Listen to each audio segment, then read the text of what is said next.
역사는 1등만 기억한다. 이것은 1995년에 삼성이 대박을 낸 광고 카피입니다.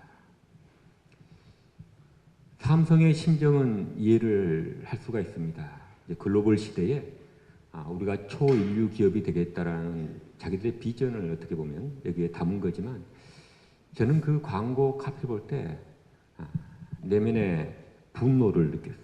왜냐하면 전국의 많은 어린이들 또 성인들이 저 광고를 들을 텐데 1등이 아니라고 생각하는 특히 어린 아이들은 얼마나 좌절하고 상처를 받을까, 나는 기억되지 못할 사람이구나 라고 생각하지 않을까라는 생각 때문에 화가 났습니다. 그러나 이 광고 카피 안에는 이 시대를 살아가는 사람들의 열망이 들어있습니다. 다 1등이 되고 싶은 거죠. 자기뿐만 아니라 자기 자녀들까지도 1등이 되고 싶은 것입니다. 오늘날 특별히 무한 경쟁이 펼쳐지고 있는 이런 상황에서는 1등이 되지 않으면 자기의 존재에 위기가 온다고 사람들은 생각하고, 또 1등이 아니면 열등의식을 갖고 자기를 싫어하고 수치스럽게 생각하고 자기를 거부하게 되는 것입니다. 하나님을 위해서, 타자를 위해서 자기를 부인하는 것은 좋은 거지만 자기를 수치스럽게 생각하고 자기를 부끄럽게 생각하는 것은, 그 자기 거부는 아담과 하와 때부터 오늘 본문에 있는 이야기처럼 그때부터 이어져오는 인간 안에 있는 영적인 병입니다. 치료받아야 될 병인 거죠. 헬린 나웨는 이 자기 거부를 갖다가 우리의 영적 성장을 방해하는 가장 큰 장애물이다 이렇게 얘기했습니다. 자기가 별거 아니라는, 또 자기를 싫어하고 수치스럽게 생각하는 이 자기 거부는 영적인, 인격적인 성장을 막는 아주 우리에게 해롭고 우리 인생에 큰 문제들을 불러일으키는 그런 병이라고 볼 수 있습니다. 근데 이것은 오늘 본문에 보듯이 최초의 인류인 아담과 하와로부터 이어져 내려오는 인류의 오래된 영적인 또 마음에 치료돼야 될 병입니다. 특히 신학하는 우리가 또 목사들이 이런 자기 거부 감정을 갖고 있으면 자기 길을 제대로 갈 수가 없습니다. 오늘날 신학생이나 목사들이 내면에 자기 거부를 갖고 있는 사람들이 생각보다 훨씬 많습니다. 제가 볼 때는 이런 신학도나 목사들이 내면에 자기 거부를 갖게 된 그런 이유는 주로 두 가지 차원에서 이루어지는 것 같아요. 첫째는 시대적인 상황에서 빚어지는 것입니다. 중세 때는 신학과 성직이 신학이 학문의 꽃이요 멜류관이었고, 성직이 그 사회의 모든 직업 중에 멜류관이었습니다. 시대가 바뀌고 오늘날은 그 신학의 자리에, 중세의 신학의 자리에 경영학이나 의학이나 법학이 그 자리를 차지하고 있습니다. 신학은 이제 한물간, 뭔가 시대에 뒤떨어진 것 같은 그런 느낌을 주는 인기 없는 학문이 되었고, 목사직도 마찬가지입니다. 종합대학의 신학과는 커트라인이 제일 낮습니다. 그래서 종합대학에서는 신학과를 없애려고 하는 대학들도 있습니다. 대학의 커트라인을 낮추는 기능을 한다는 것이죠. 그래서 북미나 유럽에서도 신학생을 구하기 힘들어서 목사들이 줄어들어서 각 교단들이 걱정을 하고 있고, 제3세계에서 온 유학생들이 그 신학교의 자리를 채워주고 있는 그런 실정입니다. 신학을 한다는 게, 목사가 된다는 게 우리에게 그 자존감을 채워주지 못한다고 생각하는 사람들이 있는 거죠. 시대적인 분위기 속에서. 실제로는 그렇지 않은데도. 둘째로는 자기 자신으로부터 오는 것입니다. 내가 신학을 해서 사람들을 잘 돌보고 설교도 잘하고 또 교회도 부흥시킬 수 있을까? 내가 삶의 영광이나 삶의 즐거운 것들을 다 뒤로 하고 참다운 구도자적인 삶을 살 수 있을까?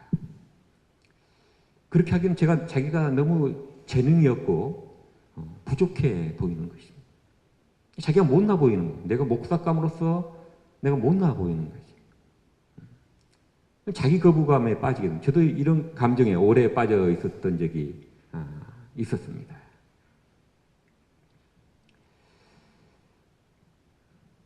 그러나 오늘날 제가 생각해 보면 엊그제 제가 혼자 제 강점을 적다가 내 최고 강점이 뭔가? 그게 내가 신앙이 있다는 것이고 많은 학문이지만 그 중에서도 신학을 했다는 것이고 그리고 내가 목사직을 가지고 있다는 게 내 인생의 가장 큰 강점이란 걸 알았어. 다른 것과는 비교가 할 수가 없더라고. 이렇게 되기까지는 자기 거부감이라는 이것을 극복해야 됐었어. 여러분, 자기 거부는 굉장히 파괴적입니다. 첫째로 자기 거부감을 가지게 되면 삶의 기쁨과 즐거움이 사라져버립니다. 여러분, 오늘 본문의 아담과 하와 이야기를 읽어보십시오. 사탄이 와서 악으로 상징된 뱀이 와서 속삭입니다. 사람 이거 별거 아니다. 사람보다 더 위대해지는 신같이 될 수 있는 길이 있다. 사람으로서 자기를 거부하게 하는 거죠. 그리고는 하나님을 받아들이지 않는 하나님 관계가 깨지는 그래서 범죄하게 되는 것입니다. 하나님 관계가 깨지게 되니까 정말로 어떻게 되냐? 사람으로 자기를 거부하게 되고 범죄해서 되니까 굉장히 더 수치감 들어서 하나님 오니까 숲속에 숨잖아요. 에덴을 상실한 기쁨의 땅, 파라다이스를 상실해버린 결과. 자기를 있는 그대로 받아들이지 못하고 자기 하는 일과 특히 신학도들이 신학과 목사직에 대한 자존감이 없으면 신학하는 기쁨, 목사의 길의 그 소중한 기쁨을 여러분 상실해버립니다. 이게 얼마나 파괴적인 결과를 가져오게 되냐면 사람이 신앙하는 기쁨과 목사직의 소중함을 모르게 되면 사람이 우울해집니다. 그리고 내면이 굉장히 네거티브하게 부정적으로 바뀝니다. 그럼 어떤 현상이 생기게 되냐면 더 나아가서 자신과 남을 괜히 정죄하고 비난해요. 자존감이 낮은 사람들은 자기만 정죄하고 비난하는 것이 아니라 남까지도 정죄하고 이 어두운 소리만 합니다. 근데 하나님은 생명의 하나님이고 평화의 하나님이기 때문에 신학하는 사람이나 목사는 밝은 에너지를 줄 수 있어야 됩니다. 여러분, 어떤 목사님이 어떤 신학하는 사람이 그 자리에 들어오면 분위기가 괜히 밝아지고 느낌이 따뜻해지고 즐거워지는 사람 있죠. 그 사람은 자기를 있는 그대로 받아들이고 자기의 신학과 신앙과 목사직을 감사하고 기뻐하는 사람들. 그런 사람도 놀라운 힘을 발휘합니다. 그 사람이 있는 것만으로도 마음이 편안하고 옆에 있는 것 마음이 편안하고 즐겁고 행복의 바이러스가 퍼지는 느낌을 줍니다. 저와 여러분이 그런 일을 할 수가 있어요. 그러니까 우리가 자기 거부, 신학과 이 목사직에 대한 자기 거부, 이거 굉장히 우리가 극복해야 될 과정입니다. 두 번째로 우리가 신학과 목사직에 대해서 거부하는 감정, 부끄러워하는 감정이 생기게 되면 삶의 활력과 삶의 영역이 축소됩니다. 이 아담과 하와가 수치감 속에 자꾸만 위축이 돼서 숨고 이렇게 하나님같이 피하잖아요. 신학하는 사람이 신학을 즐거워하고 자랑스러워하고 목사직을 자랑스러워하지 않으면 자꾸 세상 사람들 속에서 위축이 되어 있습니다. 그리고 목사들은 밖에 나서 당당히 신앙과 복음의 진리에 대해서 당당히 전하고 가르치고 하지 못하고 교회 안으로 숨어요. 그리고 교회가 어떻게 되냐? 하나의 개토가 되어버려요. 신학하는 여러분들이 신학의 그런 가치와 기쁨 모르면 여러분들이 세상을 이끌어가는 리더로, 지도자로 성장해 갈 수가 없습니다. 용이 되지 못하고 마치 이무기가 되어버리는 것 같은, 그 신학하는 사람들이 목사가 되지 못하고 학원 선생이나 하거나 어디가 직장 자리 하나 차지해가면서, 그러면서 자기가 소명자를 떠났다는 것 때문에 마음의 한쪽으로 괴로워하면서 살아가는 친구들 제가 여러 봤어요. 그런 마음으로 살면 사회 나가서도 잘 되지가 않습니다. 물론 자기가 깊이 생각해서 아, 내가 이게 부름의 자리가 아니구나 하고 분명히 하나님의 또 다른 부름의 자리를 가는 사람은 다른 경우지만, 뭔가 열등의식 때문에 신학의 자리를 피해버린 사람은 평생 아주 그 자기의 능력을 발휘하지 못하고 위축돼서 살아갑니다. 제일 나쁜 경우는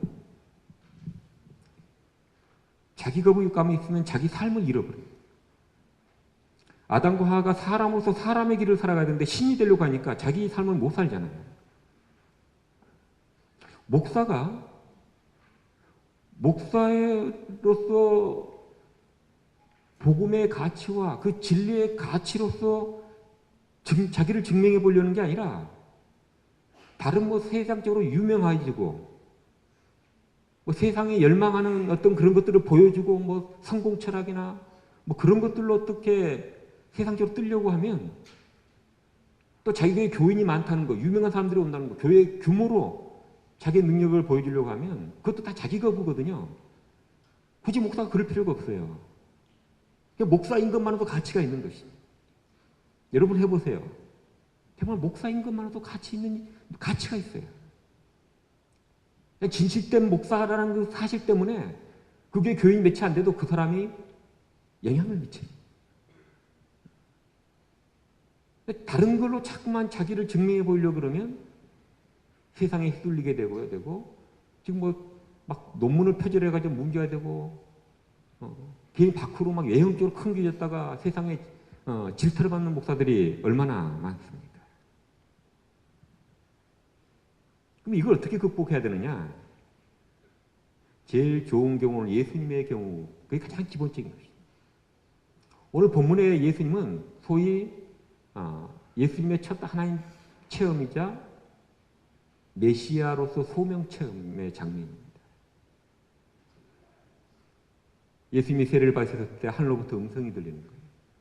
너는 내 사랑하는 아들이요 기뻐하는 자라.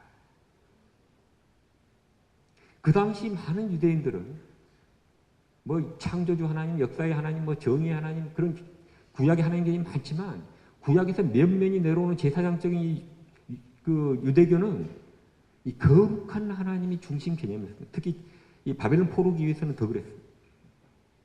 거룩한 하나님은 우리에게 거룩해지도록 의를 요구하는, 율법을 지키도록 요구하는 하나님이요, 그렇게 안 살면 심판하는 무서운 하나님으로 그 이미지화되어 있을 때 예수님이 신관을 바꿔준 거예요.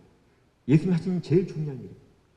하나님은 우리를 무한히 사랑하시고 죄된 우리를 무한히 찾아오신 하나님. 그래서 탕자의 비유, 잃어버린 양의 비유, 이런 걸 가르치면서 이 체험은 자기를만을 위한 것이 아니라 모든 사람들을 위한 하나님의 음성이라는 걸 예수님이 아셨기 때문에 그 사랑의 하나님을 가르치려고 예수님은 평생 공생의 기간에 노력하셨어요.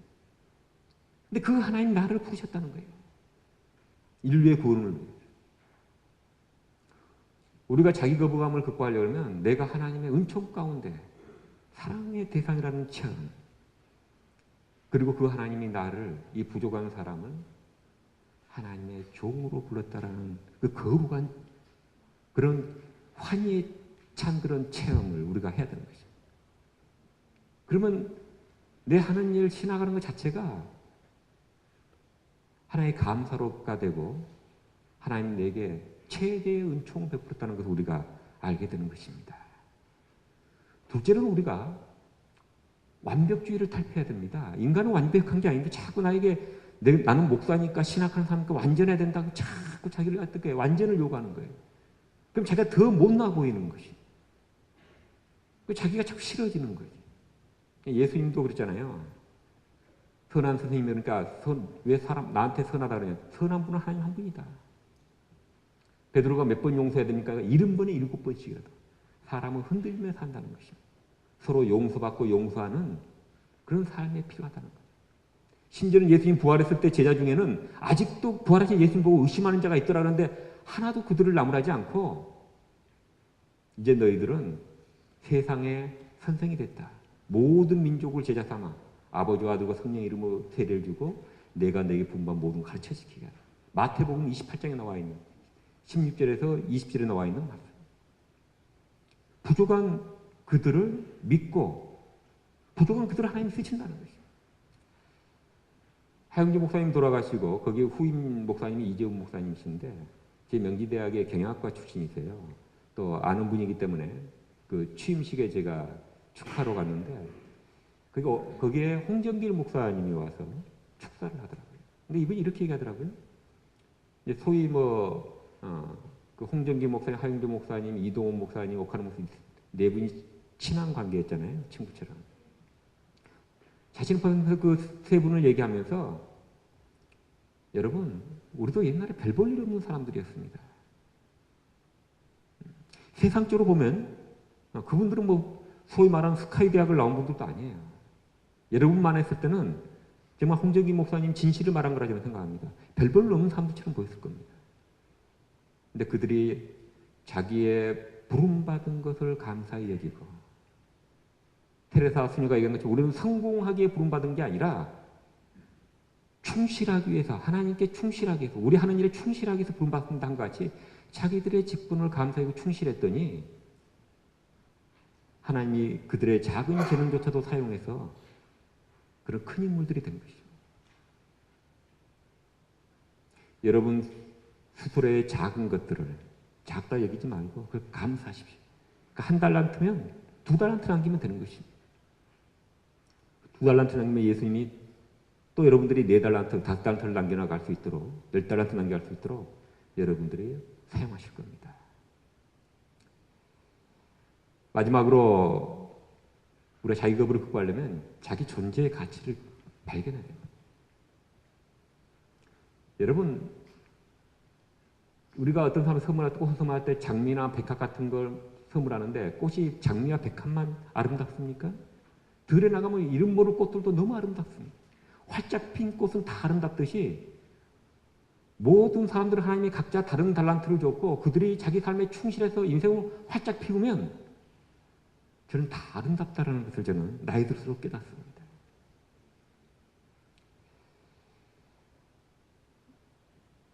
제가 엊그제 며칠 전에 제가 뭐 그런 얘기가 있잖아요. 자기 강점을 5가지를 적어봐라. 그래서 제가 설교 준비를 하다가 내 강점은 뭘까 하고 적어봤어요. 여러분 제가 미쳤다고 생각하지 마십시오. 26가지를 제가 적고 있더라고요. 26가지. 옛날에는 한 가지도 적을 게 없었어요. 그래서 열등의식에 빠진 적도 있었어요. 나는 이렇게 탁월하지 못할까? 가수들도 저렇게 3분 만에 사람들을 감동 주는데 나는 내 목사가 돼서도 20분을 설교해도 감동을 못 줄까? 너무 못나 보였어요. 그런데 내가 하는 목사직이나 내가 하는 신학을 감사하게 되니까 내 작은 재능도 감사하더라고요. 아, 내가 이것이라도 있어서 내가 이런 일을 할 수 있구나. 다 적었어요. 근데 거기에 뭐가 들어간 줄 아십니까? 나의 소명 체험과 체험적인 신앙, 내가 신학을 전공했다는 것, 내가 목사가 되었다는 것이 내 강점 안에 들어가 있고 그 26개에서 내가 강점을 추리기 시작했어요. 여기서 5가지를 찾아보자. 1번이 뭔지 아세요? 내가 하나님을 알았다는 거더라고요. 그 순간이 내 인생을 절대적으로 바꾸는 순간이었어요. 그게 1번이더라고요. 2번째는 뭔가 적으니까 오늘의 내가 이런 삶을 살 수 있게 된 거 2번째 이유는 뭐냐? 내가 신학을 했다는 것이더라고요. 3번째 강점이 뭐냐? 신학을 하고 다른 친구들은 뭐 가서 직장 가고 뭐 학원 선생 원장 되고 그러는데 나는 목사가 되었다는 것이더라고요.